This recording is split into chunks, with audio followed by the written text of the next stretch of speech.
to News Round, where we recap stories that made headlines during the week. And the headlines. President Bola Tinubu signs 54.99 trillion naira 2025 appropriation bill into law, a budget that's 99.96% higher than the 2024 appropriation bill of 27.5 trillion naira. Ousted Lagos State Speaker Mudashiru Obasa shows up at Assembly Complex chaperoned by a retinue of armed, stern-looking, uniformed security operatives as he walked into the hallowed chambers. Supreme Court bars Central Bank of Nigeria Accountant General of the Federation and other agencies from releasing funds to the Rivers State government, asks Amewule-led lawmakers to resume sitting. Plus, Ukraine's President Zelensky and US President Trump in tense meeting at the White House over minerals deal.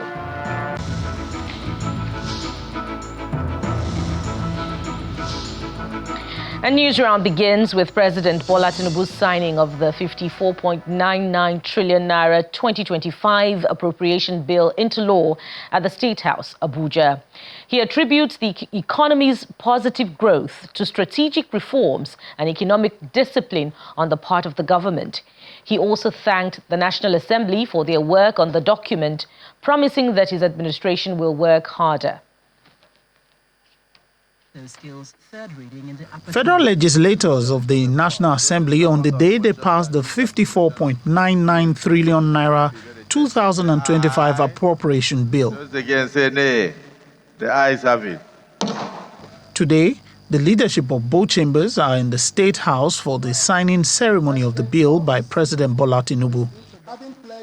The Chief of Staff to the President, Femi Gbajabiamila, leads other aides and ministers who are also present. Booming with over 50 billion a month as IG. The President of the Senate assures President Tinubu that the legislature worked diligently on the bill. We on this side of the aisle, we believe strongly that anything that can bring about and alleviate the sufferings of Nigerians, any policy that you propose that can alleviate the suffering of Nigerians, be rest assured of the support of the National Assembly, both chambers. We will go with you. We are behind you. We will go with you because we know that you mean well for this country. Here now is the budget. You are about to make history. You gave it to us in December. People may think we delayed. No. We had to go through line by line, clause by clause, to ensure that we meet the aspiration, not just of your administration, but that of the entire nation. President Tinubu started by acknowledging the economic difficulties of the past year. The past year tested our resolve, but through the economic discipline and strategic reforms, we achieved what many deemed impossible. There are no dust in our faces, and there are no tears in our cheeks. We see a light at the end of the tunnel. We can see signs of progress. According to the president, revenue has increased, the naira has rebounded, and deficit has been reduced. Today I can smile that I've seen sunshine. And you've given the hope to our people. We can only promise to work harder. It is then time for the president to sign the bill into law.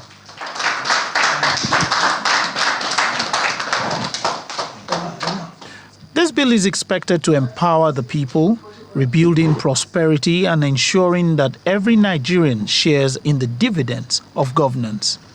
From the State House, Lanre Lasisi, Channels Television News.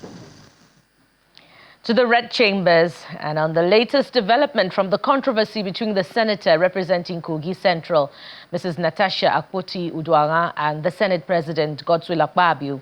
following a refusal by the former seat to be relocated. Now the Senate has referred Senator Natasha Akpoti-Uduaghan to its Committee on Ethics, Privileges and Public Petitions for disciplinary review. The committee, chaired by Senator Neda Emaswe, has been given 2 weeks to investigate the matter and submit its findings. The President of the Senate, Senator Godswill Akpabio, leads lawmakers into the chamber for the first plenary of the week. Upon resumption, it is evident that tensions from the verbal altercation during the last plenary session had not fully settled, as the Senate spokesperson in a matter of privilege reignited the matter. This extreme intransigence and obduracy drew a lot of public comments. Our own Bible and our own Quran, which we all subscribe to religiously, embodies and epitomizes the whole Senate of the Federal Republic of Nigeria. Any action against it is an action against the Senate. And where there is sin, there must be penalty. The Senate is an institution, and that institution needs to have at its dashboard integrity. More aggrieved senators, including the principal officers, are quick to make an impute. It's nothing that has to do with gender. It's nothing that has to do with hatred. It's nothing that has to do with any form of malice. We have a committee that is in charge. Whatever alleged, refusal to obey our rules or display of lack of strength of character, but the committee also has a responsibility to ensure that the privileges of the affected senator are also protected. By consensus, the lawmakers agreed to probe the erring lawmaker as they passed a vote of confidence in the leadership of the President of the Senate. Those in support that the disorderly conduct of our colleague, distinguished Senator Natasha Uduaghan, we referred to the Senate Committee on Ethics, Privileges and Public Petitions, headed by distinguished Senator Neda Emaswe, to look into it and advise the Senate revert to us within 2 weeks. Meanwhile, the Senate has adjourned plenary until Wednesday, March 5, to allow lawmakers focus on the ongoing public hearing by the National Assembly on the 4 tax reform bills, which has entered its second day. More stakeholders turn up to make their presentations on the tax reform bills on the second and final day of the public hearing on the 4 bills, with stakeholders and participants continuing their submissions and recommendations. We can build a tax system that is transparent, fair, and conducive to sustainable growth and delivers shared prosperity. The best time for action was yesterday. The next best time is now. The submissions made here will be thoroughly reviewed and considered as we refine these bills to ensure they serve the best interest of all Nigerians. A total of 51 agencies and stakeholders participated out of 251 invited for the 2-day public hearing by the Senate.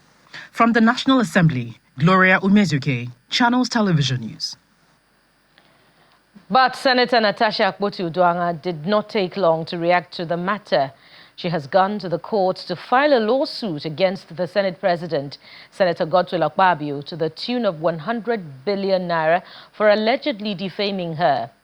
In the suit filed before the Federal Capital Territory High Court, President of the Senate and the senior legislative aide to the Senate President, Mfong Patrick, were listed as second to third defendants. In the suit, Senator Akpoti-Uduaghan, through her lawyer, Victor Giwa, alleged that the words by the Senate President and published by his aide on his Facebook page with the title, "Is Local Content Committee of the Senate Natasha's Birthright?" where he stated that the claimant thought that being a lawmaker is all about makeup and wearing transparent outfits to the chambers. Mr. Giwa says that the statement on Mrs. Akpoti-Uduaghan was defamatory, provocative, disparaging, and lowered her dignity in the eyes of her colleagues and right-thinking members of the public. Senator Akpoti-Uduaghan has urged the court to restrain the defendants or associates from publishing defamatory words against her on any platform. She has also urged the court to order the defendants to pay her the sum of 100 billion naira as damages and 300 million naira as litigation costs.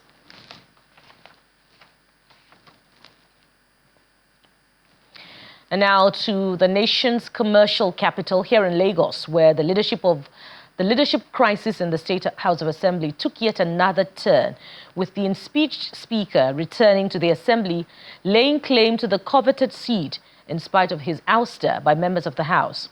Mr. Mudashiru Obasa, member representing Agege Constituency I, made his way back to the House, ably backed by security operatives and supporters, returning to the House for the first time after being impeached as Speaker on January the 13th, 2025. His message was simple, short, but insistent. He has resumed and remained Speaker of the House.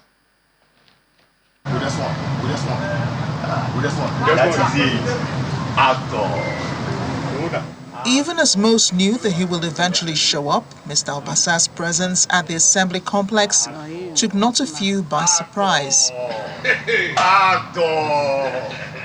Fortified with a retinue of security operatives, he makes his first appearance since his removal on January 13, 2025, over alleged financial misconduct and abuse of office.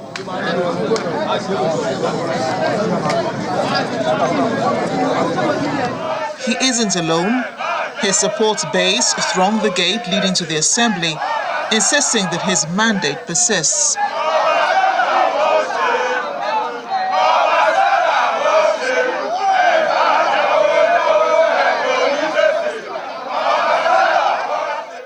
The lawmaker representing Agege Constituency I is adamant. He has resumed and remains Speaker of the House. I've never been removed. There's nothing like impeachments.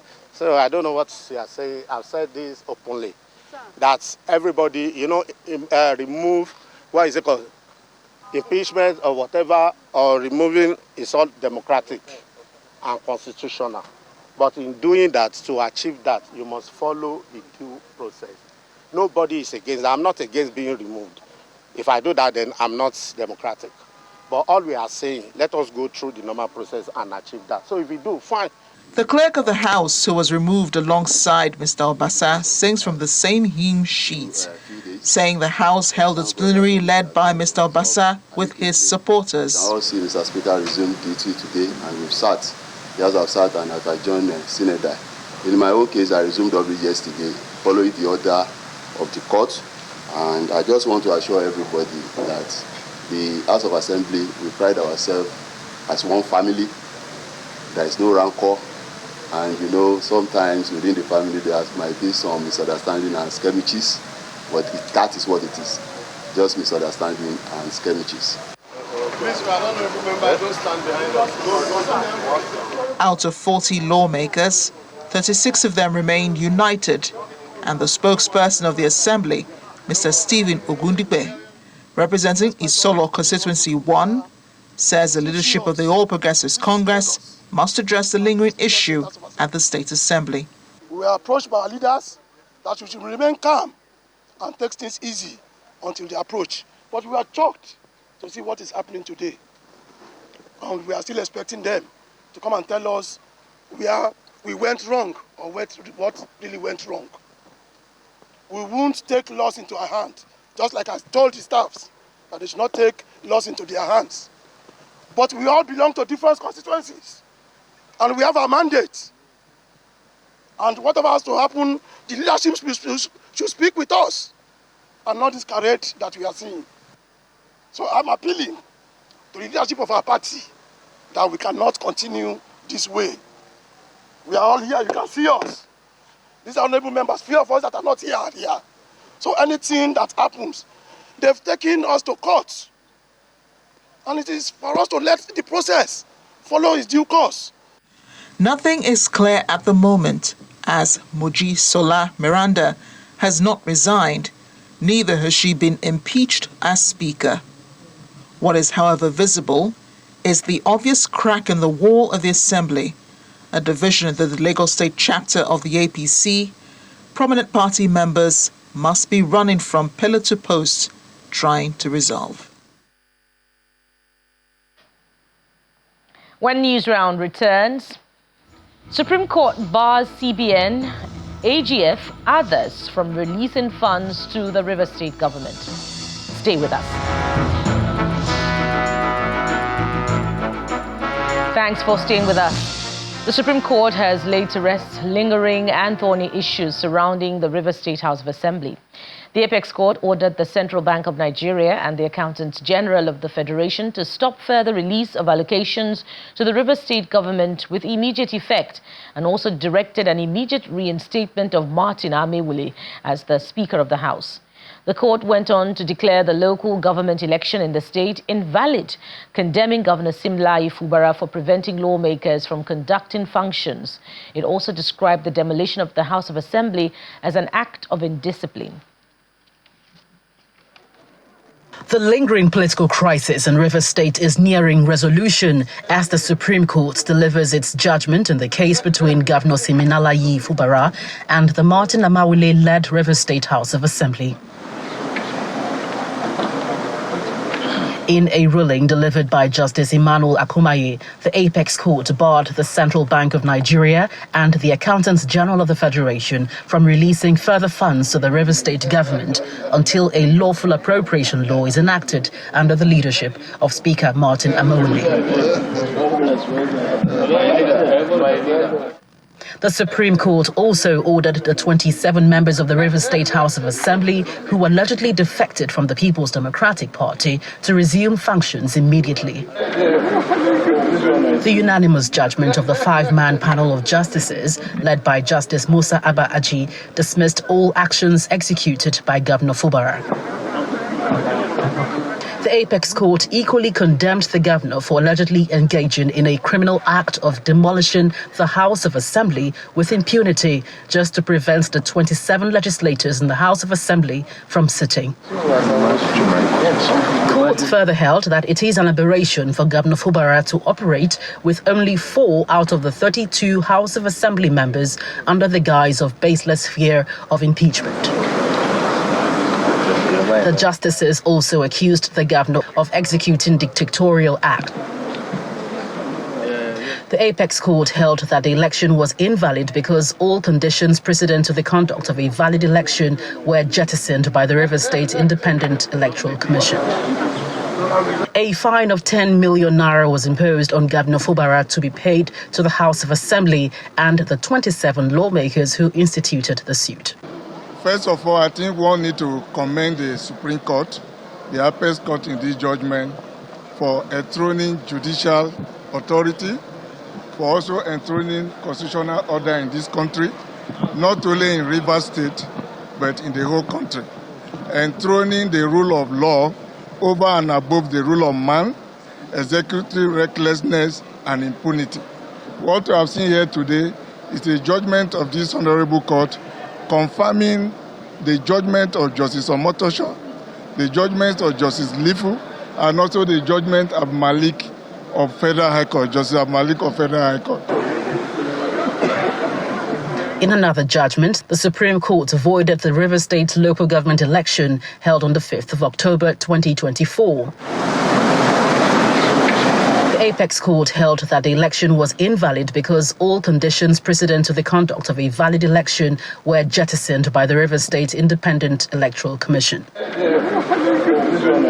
Justice Jamilu Tukur, who delivered the lead judgment on that appeal, held that the election was conducted in gross violation of Section 150 of the Electoral Act 2022.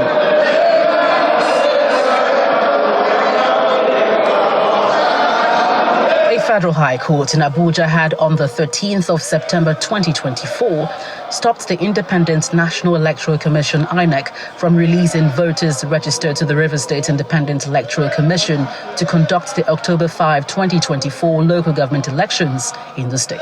With the ruling of the Supreme Court today, and in obeying all laws of our land, I am still the chairman of the Ikore Local Government Council as pronounced by the Rivers State House of Assembly led by Martin Amewule. We want to commend our lords of the Supreme Court.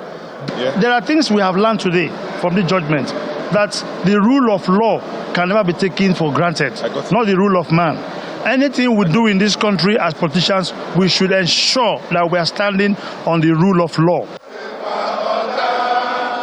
The court had also barred the Inspector General of Police and the Department of State Service, DSS, from providing security for the exercise.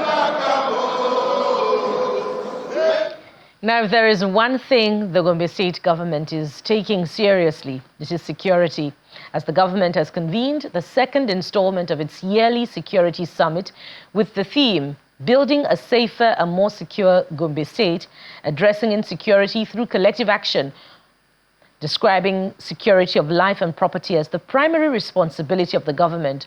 Governor Inuwa Yahaya highlights his government's inclusive approach to making the state safe.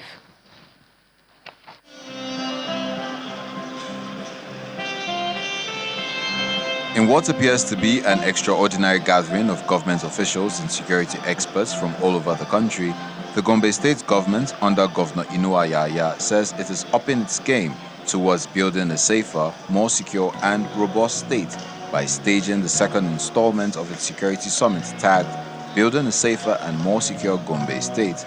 The Peace and Security Ambassador and Role Model, His Excellency Muhammadu Inuwa Yahaya, CON. While identifying security of lives and property as the cornerstone of his government's policies, Governor Inuwa Yahaya reveals how he mitigated security threats and brought down crime rates to the barest minimum through collaborative governance and homegrown initiatives such as the setting up of Operation Hatara and the Gombe Security, Traffic and Environment. We expect this summit to produce concrete recommendations and strategies for enhancing security coordination in Gombe State. It will also strengthen partnerships between government, security agencies, and local communities for effective crime prevention and control. The governor also announced that his government has procured 50 additional operational vehicles for security operatives in the state.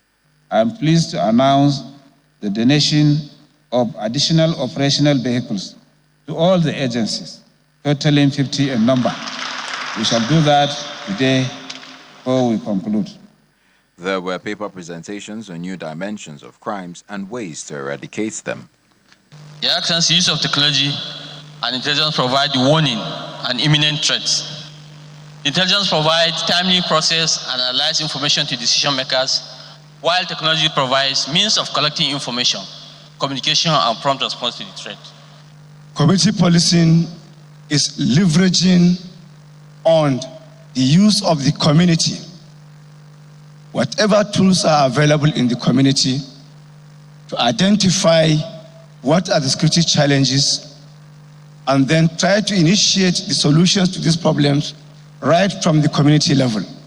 During his goodwill message, the General Officer commanding 3 divisions commends Gombe State's security architectural framework and promised support towards ending insecurity. The local populace plays a critical role in fostering a secure environment. By building trust and cooperation between communities and security agencies, we can establish a system of vigilance and prompt reporting of suspicious activities. Your contributions during this summit, your insights, grievances, and suggestions will form the foundation of our action pillars. After pledging to get more done in terms of security in the state, Governor Inuwa Yahaya commends President Bola Tinubu's commitment to the security, stability, and territorial integrity of the nation.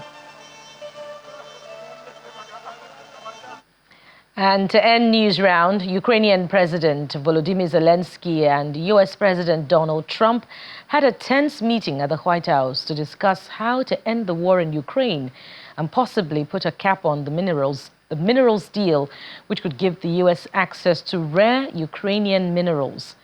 The unprecedented confrontation in the Oval Office led to an almost real-time breakdown in relations between Washington and Kiev. President Zelensky faced an extraordinary dressing down after President Trump and his Vice President J.D. Vance accused him of standing in the way of a peace agreement with Russia, demanding that he shows more gratitude for years of U.S. support. The Ukrainian president pushed back at their suggestions that there should be no compromises with Vladimir Putin. Zelensky was eventually told to leave the White House early before he and Trump could even take the stage for a scheduled news conference. The talks come a week after Zelensky said Trump was living in a misinformation space created by Russia. And in response, the U.S. president described Zelensky as a dictator.